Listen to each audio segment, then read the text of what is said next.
My name is Benjamin. I work for the innovation facility in the Development Incap group for UNDP. It's great to have you all, many familiar faces. Thanks so much for joining. Today, we are super pleased to have Nat Mason from the Overseas Development Institute, ODI, with us. ODI recently issued a report we read with great interest, Innovating for Pro-Poor Services, Why Politics Matter. And Nat will speak to the findings of that report and then also open the conversation. When we try to trigger change, and that's the essence of development work, that's the essence why we look at innovation to further boost development work, to what degree do we need to be more mindful of political economy? To what degree do we need to be more mindful of the hidden agreements of the elite? To what degree do we have to calculate that if innovation is change, some will benefit and some might lose privileges, economic status, and how does that influence how we might be able to even change things, scale innovations, and approach development as a whole? We in UNDP, of course, have been thinking about it over the last decades as well. In UNDP, we have an instrument that's called the Context and Institution Analysis to support our colleagues in country offices to think through the political economy. And recently, our Singapore Policy Center convened an international conference on the political settlements. And with political settlements, we mean pretty much the hidden agreements of the elites. What are the very often invisible agreements, how things should run, the political norms, and how can we find entry points to change them? Because, well, development and innovation for development is about changing the status quo. It's about empowering those who don't have a voice or not a voice that's heard today. Everyone has a voice, but it's not heard today, adequately heard, and changing power relations. So super intrigued to have Nat with us. I will let Nat introduce himself. I think most of you have been to past brown bag lunches from our innovation facility, but I need to reiterate it. Our innovation facility works with all parts of UNDP and with partners. We look at what are the wicked development challenges that we need to innovate around to find better solutions. And we are inspired of innovation from the outside world. And it goes far beyond technology. We use tech as appropriate, but we are really about the change we want to see and looking at the process of quicker learning, of smarter ways of approaching, let's say, behavior change or co-creation with the end user. Work with country office colleagues around that. Today, we just launched our annual report for 2015 that outlines our innovation framework. It outlines different initiatives, some in the test phase, some in the scale phase, around 5 key SDGs that we are addressing, including SDG 1, poverty, and SDG 5, gender equality. So I encourage you to have a look at undp.org/innovation. It's, of course, I'm saying that because we produced it, but it's a nice report. I'm really happy with it. And we are on the 16th floor. Always happy to work with everyone in the organization who thinks you could benefit from a couple of new ways of doing business and looking at innovation together with us. So thanks for that, and over to Nat. Welcome. Great, thank you very much, Ben. So amazing to see so many in the room and the level of interest in this topic. First off the bat, I'm Nat Mason. I'm a research fellow in our water policy program. So I work normally on service delivery issues, particularly in water and sanitation. This piece of work was a collaboration with our politics and governance program, who do a lot of work on political economy. And that's the angle that I approach this from. I'm interested in the kind of politics, the incentives, the power relations behind provision of basic services as a sort of a fundamental prerequisite for poverty reduction and so on. I'm not an innovation specialist. So what I'm really hoping is just to take the temperature in the room as we go along, and to hear from you, those of you that work directly in innovation or have been thinking about how to apply innovation to your work, whether you think these ways of thinking are applicable and helpful. ODI, for those of you who don't know it, we're a think tank. We're based in the UK. We work on humanitarian and development issues with government agencies, with NGOs, with multilaterals. Does this normally change the size, this one? There it is, perfect. So the title of the talk today is I've called it Innovating for Development, Why Politics Matter. Now that's a slight liberty in that, as Ben said, and he described it on the title, most of this paper was written about basic services, so health, education, energy, water supply and sanitation. But for those of you that don't work on basic services, you maybe work on justice or economic development or are in business, it would be interesting to hear whether you think these ideas are still applicable. I want to start with a premise that new ways of working can often be derailed by existing power relationships, patterns of incentives, and so on. I've got examples that I'll try and bring out in the course of this work, but actually it would be great to start by just hearing from any of you, if anyone wants to volunteer an occasion where you've tried to do something different and you've been pretty confident it was going to be a better way to work, but you feel that you've been derailed essentially or obstructed by vested interests, by patterns of incentives that you can't quite read. This is early in the talk to throw it back to the audience, but I want to just try and see if anyone wants to volunteer an occasion. Thunderous silence. I know the feeling, having been on the other side of this very often. Excellent. Hi, my name is Gina. No, I was just this morning talking to colleagues in Sudan who had developed SMS polling tool to help monitor the work of the UN and the partnership with government.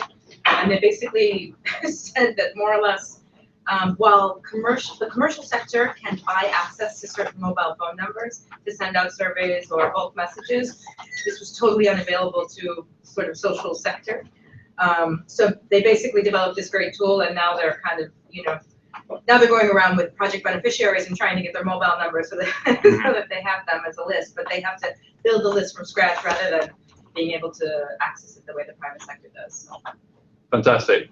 A really nice example, and actually resonates a bit with the one I was going to give from a project I'm involved in DRC, where we're delivering water supply and sanitation services to households in the northeast of the country, historically very conflict affected, a long legacy of use of both resources and service provision targeted to specific households, but also persecution targeted to specific households. And as part of the program, we were hoping to use digital data collection methods, including GPS readings for specific households, so we'd have georeference database, and that would improve the targeting of the program. Because of the legacy of politicization of resources and persecution, that's a no-go area, and was prevented and viewed with suspicion by both government and by households, actually. So we were stymied there, and again, it's sort of the power of information and what you can do with it, which I think resonates with that example from Sudan.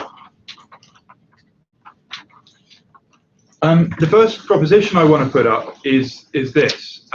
This is really about kind of how we think about politics in relation to innovation, just to try and get people on a similar page. This was a position we took in the paper.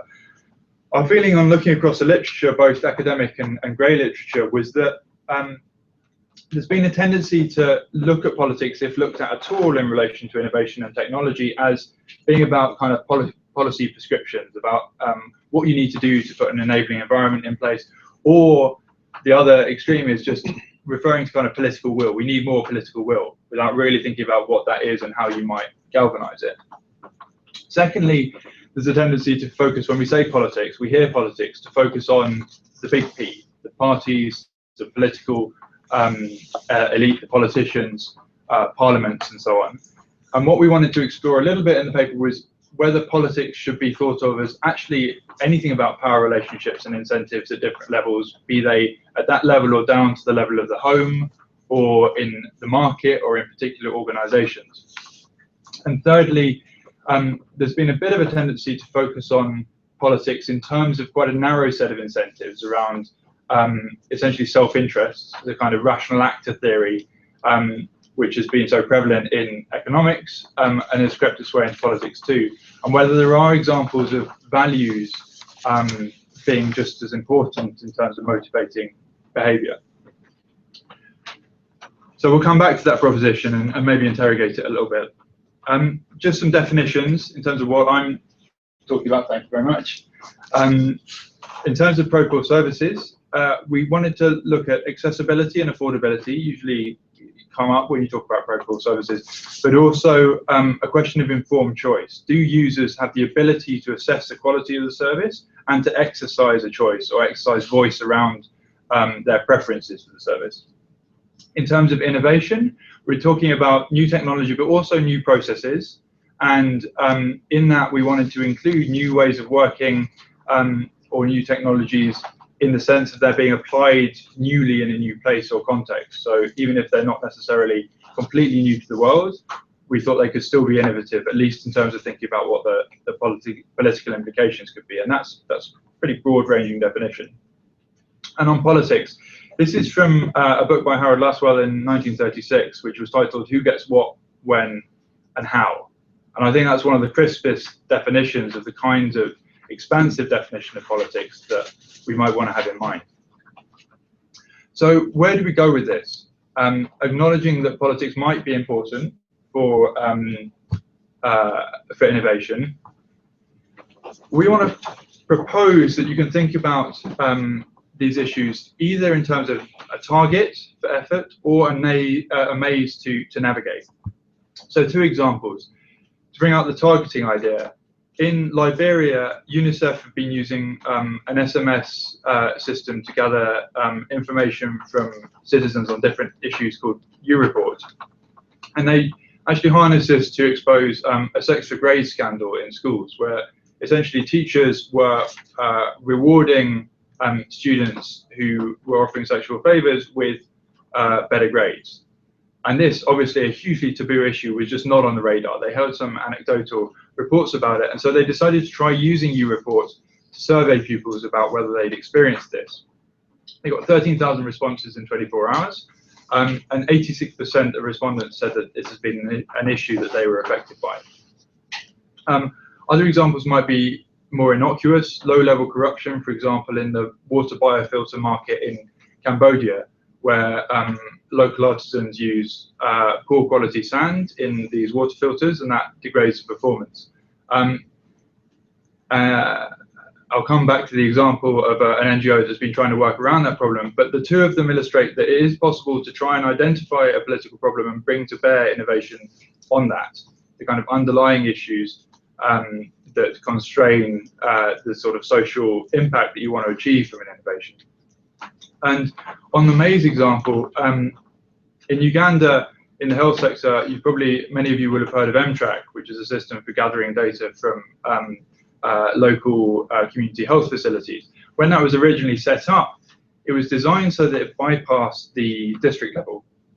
And that's actually the level in a decentralized context where you have a lot of the power to decide how to allocate resources and do anything with the information you're getting from the ground level.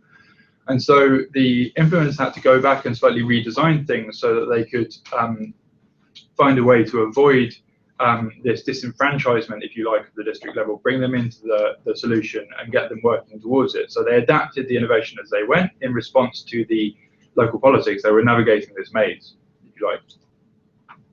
So if you could maybe think about politics in these 2 different ways, we wanted to try and come up with a set of simple questions that might be used by implementing teams, by those supporting them, to think through these issues in a slightly more structured way, recognizing that this is a grey area and there's a huge amount of sort of contextual difference in the way that things will play out. So this is a rendition of a diagram that some of you may have seen back from 2004, actually. The World Development Report by the World Bank came up with this to think about the relationships between service providers, the people they serve, and the state. And it's a fairly simple diagram. Admittedly, there's a lot of lines and arrows going on there, but the key thing is that there are 3 core groups here: the state, the service provider, and the citizen. And that historically, influence to improve services and voice from poor people has been directed through one of two routes, either over the top, called the long route of accountability, where citizens influence their power as voters to influence the state, and in turn they endeavour to improve or require service providers to improve service, or the short route, that horizontal route, sometimes called client power, where citizens as clients essentially exercise their power over market providers by choosing whether to stay with them or not. Those two routes presume certain things. They presume at least democracy and potentially a functioning market. So they don't work in all cases, and there's a lot of nuances that you could add to this. But I think they start us off in the right direction in terms of thinking about three core groups and the relationships between them. And some of the questions we tried to come up with in terms of the targeting issue are rooted around this diagram. So taking the U report example, the text for grades example from Liberia, these two questions might be relevant. So can authorities and service users measure how good the service is? And also, does the person who is actually providing the service have discretion over the quality? Now, in the Liberia example, it's not just really about service quality, it's about the manipulation of the service provider relationship, the teacher relationship over the student. So it's quite a stark and distressing example in a way. But there are plenty of others where a service is being provided and you need to think about what kind of discretion does the frontline provider have? What kind of ability to measure the service does the service provider or the user have? And technology can play a really important role in that, just by facilitating the flow of information. The next two, can providers stop certain people from accessing the service, the concept of, if you like, excludability in a market, and how predictably do people actually want to use the service. Most of you will probably have heard of Mkopa, right, who are using e-banking to revolutionize the way that energy services are provided in East Africa. And the central premise is that a unit is provided to a household that's a sort of solar generator with some ancillary devices, and the household is able to pay for that as and when they need electricity and can afford to do so, and the service provider is able to sort of trigger the unit so that it will provide the electricity on the basis of the payment. So the service provider has control, and the household, over time, in paying for electricity, eventually gains ownership of the device. And so that may appear at first sight a kind of technical response to a technical problem. How do you reach rural populations with solar energy? How do you cover the cost for that? But you can also turn it around and query whether actually what Mkopa are doing is tackling the real fundamental problem of unpredictable demand, which means service providers traditionally don't want to serve low-income groups, but also the problem of free riding. So if you have a conventional grid network, what will often happen in informal settlements, whether it's energy or water, is you'll have people tapping into that illegally. That undermines the cost recovery and leads to a sort of entrenched perception among service providers that they can't afford to serve these areas. And the Mkopa device, the sort of business model, is helping to reverse that a little bit, while still allowing poor people to gain access to the service. And just some other questions we might ask around who is paying the hidden costs for the service. This idea of externalities, often negative, and are the poor carrying those costs, and are they likely to encounter, are attempts to change that pattern likely to encounter resistance? So an example might be around the whole renewable sector and attempts to move away from fossil fuel generation, encountering resistance from incumbent industries that rely on fossil fuels for their revenue. And finally, the issue of visibility. Can someone see the benefits of a service that they're being provided with? One of the things that I think a lot about in the case of water supply and sanitation is the issue of hygiene. It's a really important service, has huge returns, but is often a low political priority because it's not very visible. You don't get political leaders getting ribbon cutting ceremonies from hygiene promotion very often. compared to, say, electricity or water supply, where there's a sort of tangible infrastructure. You can have big gilt projects associated with it. So those are some of the questions that we posed that might be relevant to help people to navigate, target their effort towards particular political problems. And in answering them, the idea was that this would help people to consider what the answers might mean for the relative power and incentives of different groups involved in either receiving or serving, receiving services or serving poor people. And then thinking about how could different innovations tilt the balance in the favor of provision to poor people. So on the navigation piece, similarly, we tried to frame a set of questions, and I put 4 up here. They have some similarities to the preceding questions, but they're looking at this from a slightly different angle. The idea being that if there's an innovation already underway and it's encountering some political resistance, what kinds of things would you need to think through to identify what the issue is, and how might you adapt or support the innovator to tweak things? So the first up there is around expectations and incentives for the role of government in supporting the innovation. So the U report example, the M-Track example from Uganda was intended to give a possible example of that, where essentially you have to navigate the bureaucracy of district governments being cut out and bringing them back into the process. But it might equally be around decisions around public and private roles in service provision. And they're really important questions often, where an innovation begins to maybe reduce the ability to free ride on a service, or to change the kind of public-private good distinction, often making it more private, about what the role of government might be in that. Do they move to regulation? Are they willing to do that? Were there rents available in the pre-existing arrangement, and will political leaders resist that change? The second question there, what is the power for users to assess the quality, and value offered by the innovation? Again, this is around consumer choice and for users' ability to assess, but also to exercise their voice around a choice. Clear Cambodia is an NGO that's providing household water filters to low-income groups. And one of the problems that they've had is that the technology relies on quite careful use. Essentially, this is a layer of sand and other aggregates that builds up a film of bacteria, and over time, when the water passes through that, it essentially filters out the bad bacteria, put it simply.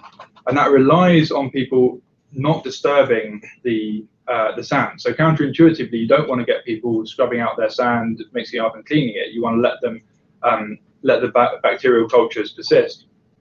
So they found that a lot of households were cleaning them. This was reducing the effectiveness, and over time, you can imagine that that would ultimately undermine the entire market for these devices, because households will get sick and they'll begin to attribute that to the service failure. So they offered backstopping and follow-up support with households to help them to understand how the filters should be maintained. So kind of aftercare support of different kinds. That's quite a lo-fi, low-tech version of it, but it's been applied in lots of other sectors digitally. Can be really important there. The third point around what the power of service managers might be to manage frontline performance. Again, that was relevant to the U report example. Another example from Sanergy in Kenya, who provides sanitation services in slums, essentially toilets to low-income users for a small fee. They work on a franchise model. So they have a brand, and entrepreneurs are able to come to them and say, I want to set up a small sanitation business and use your brand.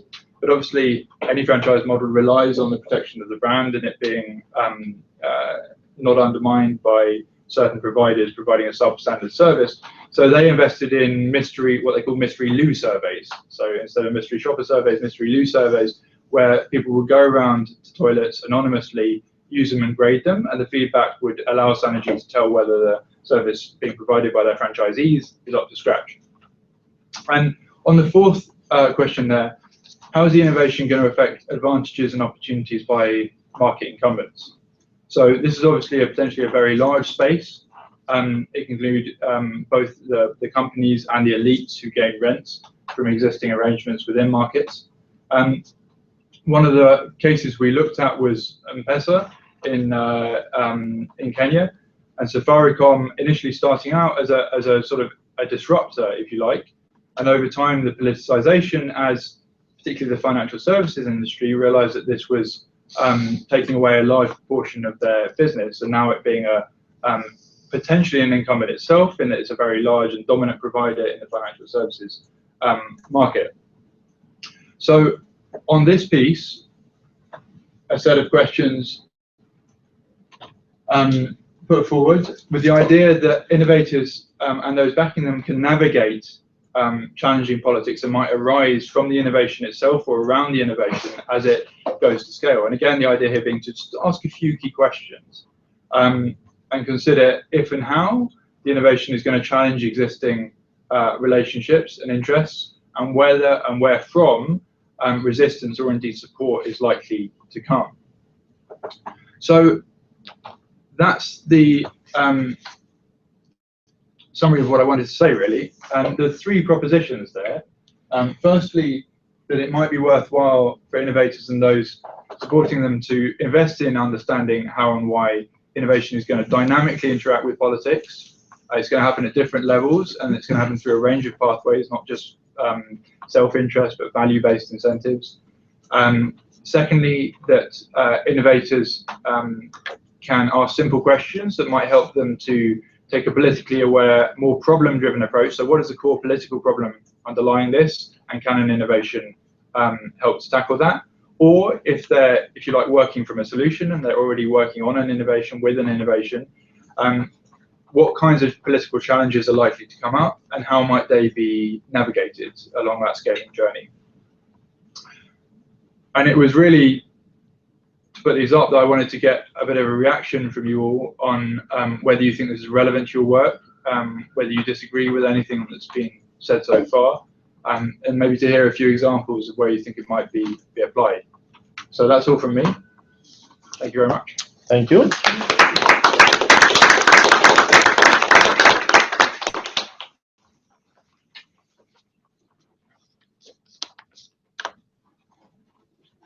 Well, the question's out, open to the floor. Your reactions, do you disagree with elements, and or do you think the main proposition that innovators should be really aware is valid? And if so, what can we do about it?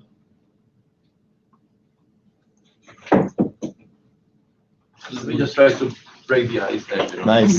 Please. Shy on the discussion. Thank you very much for the presentation. Very useful. I was reading, the policy brief, which is very interesting. First of all, my name is Jairo Acuña. I work here in UNDP in the Governance and Peace Building cluster, and I was in the Singapore Political Settlement Conference because this is one of the issues that we are trying to unpack and try to to understand how we navigate.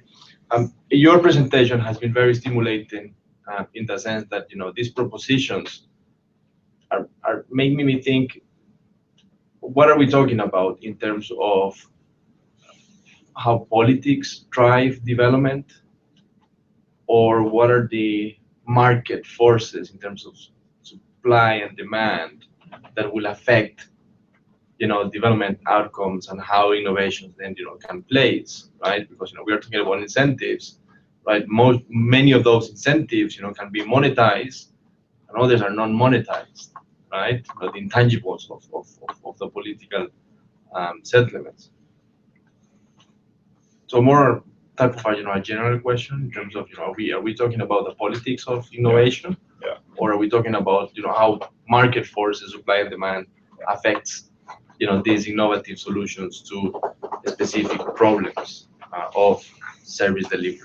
It's a really good point. I'm happy to answer it directly, or to hear a few more remarks, and then you're gonna. Personally, I'm a fan of direct responses to keep the thread going and keeping it.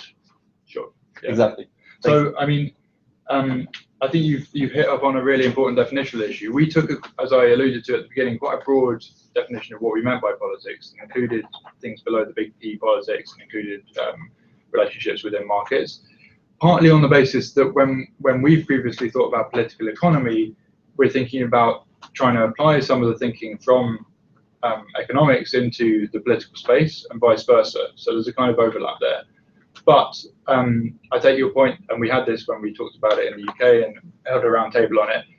We could have narrowed the scope quite a lot and potentially focused much more on, if you like, the big P politics, the kind of political plays of parliaments, politicians, and so on. We didn't in this case. So I think you're right to highlight that.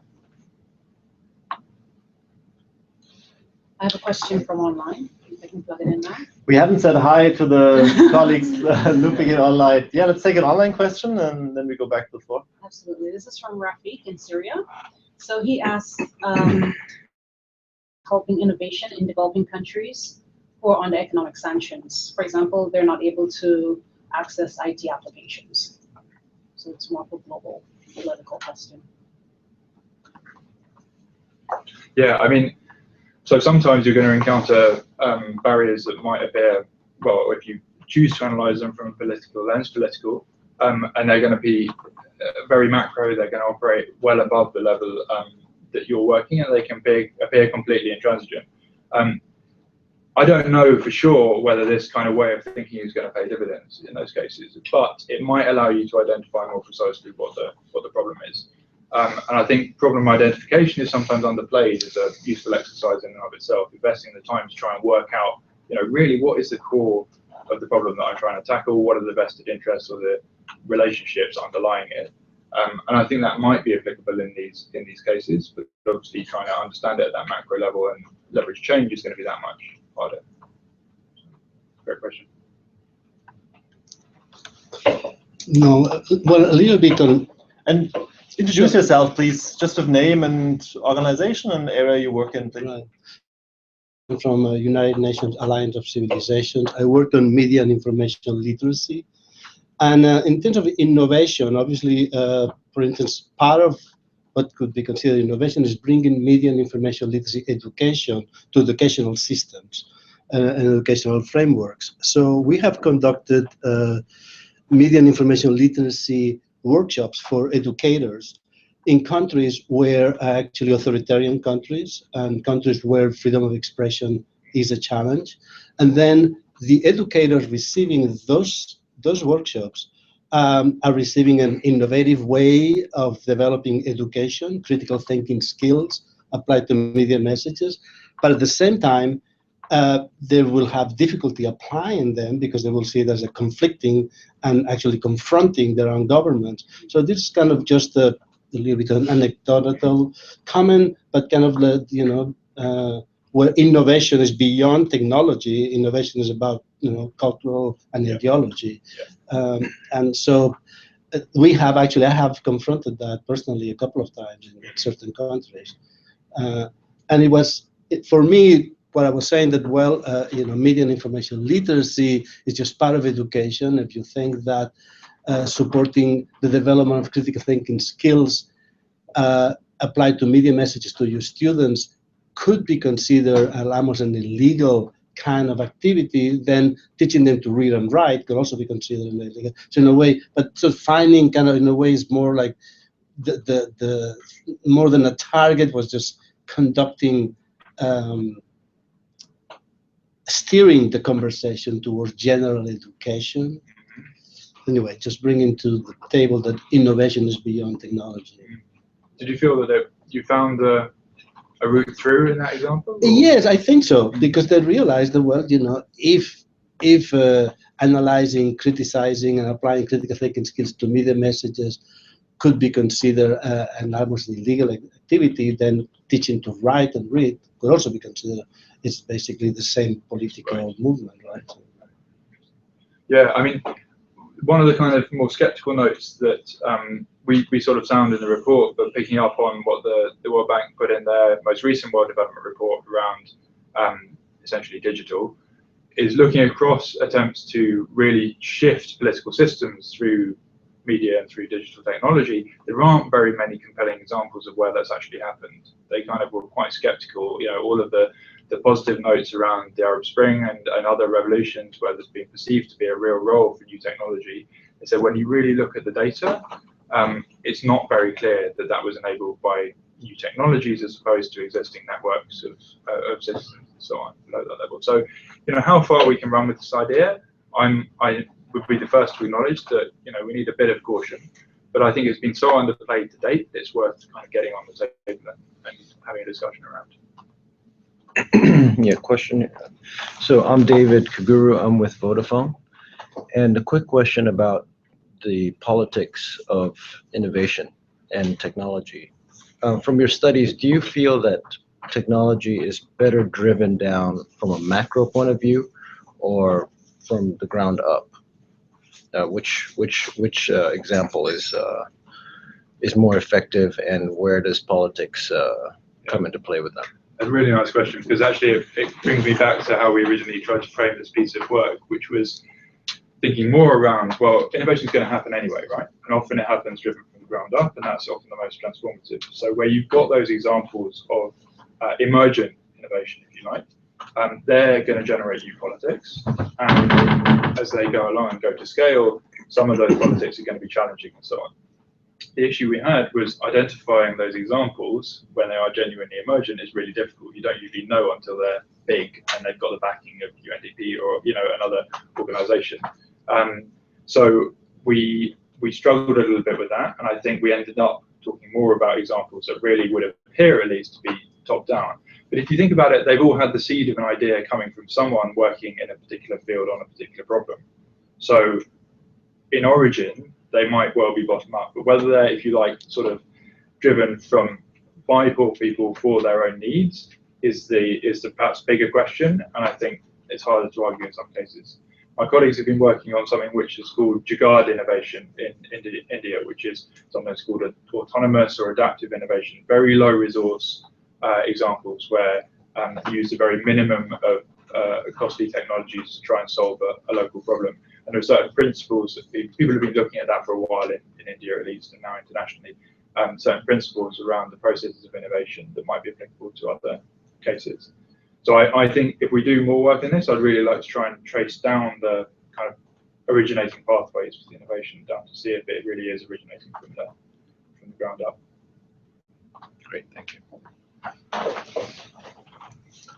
Other questions or comments? Serge, please. Yeah, thank you.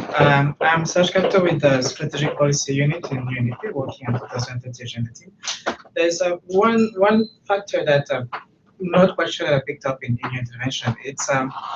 It's how politics would drive innovation by being a barrier. I think that innovation is about going around barriers. And in many instances, the innovation like M-Pesa, for example, I think that the issues of access to finances is pretty much a political issue. And M-Pesa was going around those political barriers that prevent people from having access to those financial resources. So by being a barrier, politics themselves can trigger that innovation to happen. And I'm not quite sure if you do have examples that speak to that, or I didn't see that coming out here so much. And also in terms of your three propositions, I'm relating that a lot more to pro services. I'm not quite getting that so much. It seems to me that it's if you take the pro out, it will still be relevant, right? It will still apply. It's not really specific to people that are in dire poverty or that are struggling to come out of poverty. I wonder if there are some specific interventions or recommendations that could be made in that instance. And I think the third point is about that issues and notions of getting to scale. It is true. But it could be more conceptual in a way.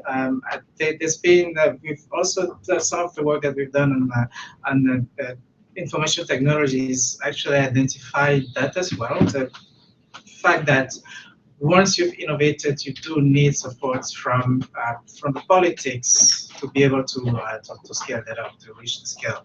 But what I'm wondering conceptually is if you're scaling up, you're not really talking about innovation anymore, right? I mean, you're already past the innovation stage, and I think that how do you approach that could be very different from what you would be doing in terms of facilitating and promoting innovation. Yeah. All really nice points, and actually the kind of reflections that I think are going to be most useful to me, because we put this out as a first stab. I'm very keen to refine it as we go. Your first point about politics being a sort of barrier that can trigger innovation because people just need to work around and find ways of working, I think is really pertinent. I'd be interested to know if anyone sort of knows the latest on the moves around investor and Safaricom regulation, in that they've come up with such a good way of working around, they've captured such a share of the financial services market, that they've encountered some kind of political resistance and political barriers around their kind of structure, and the idea of unbundling Safaricom as a company has come up, or at least been discussed in the last few years. So I don't know whether that's kind of progressed or has kind of reached stasis, but it's an interesting example of where, by working around, you actually generate political attention for yourself, and ultimately that leads to political obstruction. Is it enough on the pro-poor focus? I think a really good question. Ultimately, I think we took the view that these issues come up across all kinds of services and all service delivery relationships. They're not just about the poor versus the non-poor, or about services specifically for poor people. There's obviously a huge box you could open up around what we're talking about when we say poor people, what kinds of markers of marginalization, and so on. But yeah, I think we were more that this is a spectrum, and that these issues matter, but they matter particularly because poverty and other markers of marginalization tend to correlate with a lack of voice and a lack of power. On your last point, can you just remind me? Sorry, I didn't make a note. Scaling up. Scaling up, yeah. So the navigating side, so we had these three propositions, and the last one was around navigating politics as an innovation goes to scale. Somewhere along that journey, you're right, it kind of stops being innovative per se. So bringing those gradations is a great point for me just to take away, I think about whether we need to sort of nuance the recommendations along that spectrum. Yeah, thanks for that.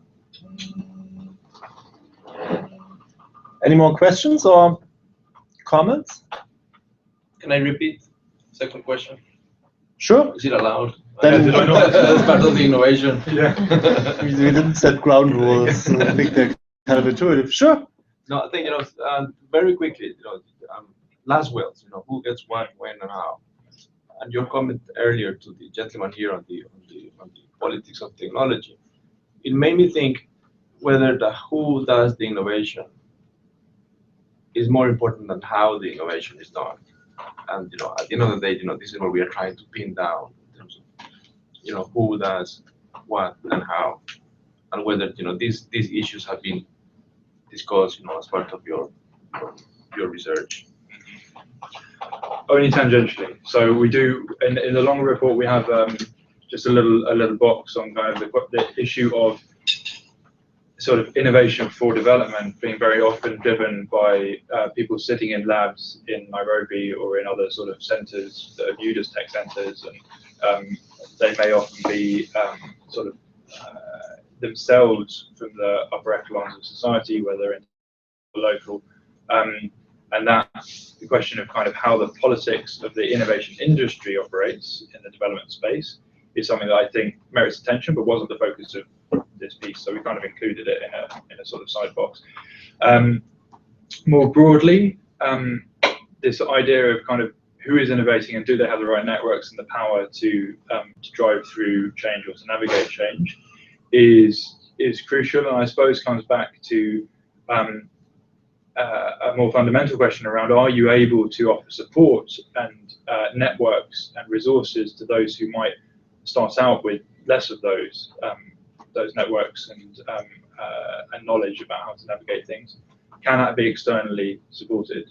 And we have one or two examples where there have been a compelling example of navigation of working out what was not working. The M-Track example from Uganda and trying to adapt things as they went. And the team there, was sitting within UNICEF and had access to all of their knowledge about the context and so on, and were supported. can that be offered to local innovators to come up with a solution? We haven't yet seen any really compelling examples of that. So yeah, the question remains open, I think. All right, and with that, a big thanks to you, Nat. One thing, apart from the many, in my opinion, really good points stuck out is that exploration of the problem is underplayed. That's actually one of the main messages of our team, that we would like to dive in deeper into what are the development challenges, how can we better understand them, how can we look at what solutions already exist in terms of positive deviance, for example, and if not, then do our best to co-create with the people affected solutions. And you'll see in this report, it's work in progress. I think the question, like, whose innovations are those? Who innovates? Is spot on. I think the whole development sector has a long way to go. What we see, even with your report and an initial evaluation, is we have a hard time reaching the so-called last mile, the most excluded. A lot of innovations are mainly developed by men, for example. When we look at like collective intelligence, crowdsourcing, and it's men from the middle class who use it, who put forward their voices, qualitative inputs, but also in terms of crowdsourcing and it's quantitative.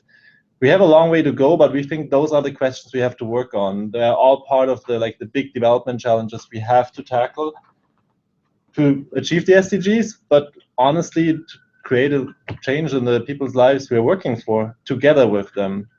So that approach, what you mentioned, Jagat innovation, frugal innovation, is one of many, but it's really about what's the problem. It's not that our innovations solve their problems. It's us asking smarter questions, better questions that help us with the people affected navigate politics, navigate development, and find solutions. So that's why we are so interested in asking good and the right questions. And we will take this up with ODI, put it further. If you're interested in the work that you're undertaking right now and potentially see entry points in applying a set of questions like that, then please come to the 16th floor, and very happy to broker the contact with Nat or just talk to him now. Thanks a lot. Thank you.